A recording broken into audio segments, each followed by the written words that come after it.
No, čo je dneska? Dneska tu máme božské vláčo. Dubajská čokoláda. Nie je to uvažený. Ale má to pekný obal. A je to krásne.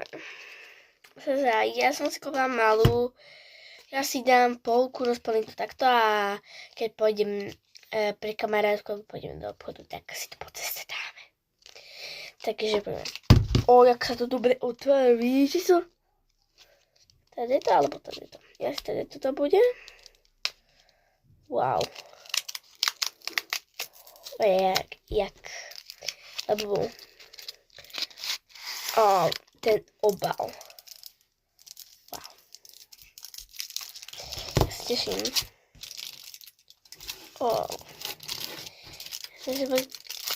Wow.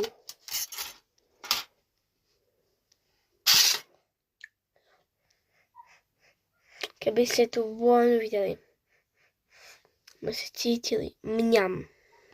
Ja zaraz pelím túto.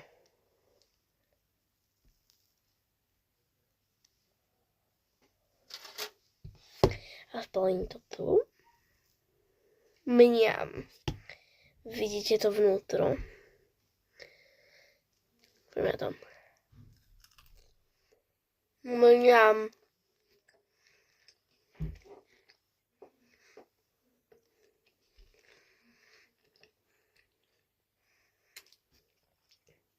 Chutí to jak pravá dubajská čokoláda. Úplne. Ja som to kúpila v Popmarte, kde som kúpila labu a tak. A tam som dala túto.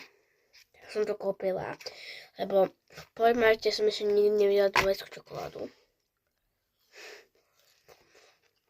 Mňam.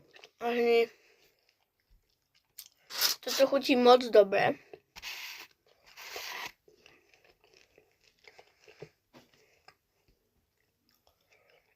Najlepšia moja dubajská čokoláda. Jak sa to hned otvorilo.